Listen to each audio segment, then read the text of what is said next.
Boom! Look at that! After numerous failed efforts, the A's finally got a stadium built. There it is. What is this? A center for ants? Shout out Zoolander. The A's held their first game of Big League Weekend Friday night. All the heavy hitters were in attendance. A's owner John Fisher, Dave Kaval, Bjark Ingels from the Bjark Ingels Group, the designer of this stadium, the spherical armadillo. They were all on hand. It was Vegas's first chance to prove they are a major league market. I took this snip right after first pitch to see how many tickets were actually sold on Ticketmaster.com. You can see a lot of seats still available for this game. The official attendance ended up being 7,900. The capacity at the ballpark is 10,000, which means the A's first major Vegas event since the Las Vegas Chamber of Commerce went a lot like this. The Las Vegas A's. We like the sound of that, right, Vegas? Yeah? Yes? Are we alive back there? So with the team at a minor league stadium on a Friday night, they still couldn't sell it out. A lot of people are going to point out, this is just a spring training game. It doesn't mean anything, right? Well, it really actually does. Because this was their first shot as a new potential baseball market to show that they are excited about baseball, excited about this team, and they still couldn't sell out the venue. The A's themselves said as a charity initiative, they brought in a whole bunch of little leagues, which means they probably gave away a lot of free tickets to this game.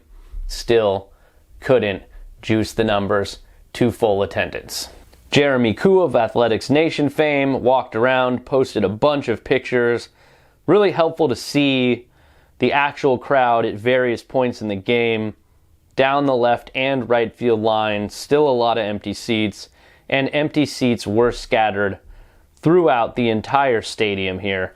So, not a great look. Also, the A's say they're holding a fan fest today in Las Vegas ahead of Saturday's game. An insulting gesture because they have once again decided not to hold a real fan fest, leading to A's fans, Oakland 68's last dive bar, throwing their own fans fest, which clearly outdrew this first game at Big League Weekend. The waterfront at Jack London Square was absolutely packed, unlike this stadium. So am I being unnecessarily harsh on this green, glowing Dillo Dome and the A's plans in Las Vegas?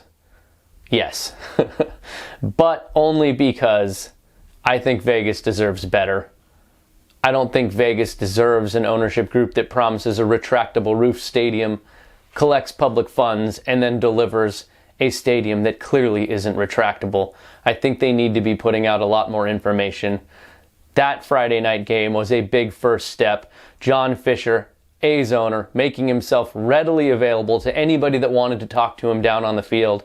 All I can say is, I hope that he keeps that same exact energy on opening day at the Oakland Coliseum for a real Major League Baseball game, because I have never, ever seen him that accessible at any point in any time during his ownership tenure. I will be there opening day.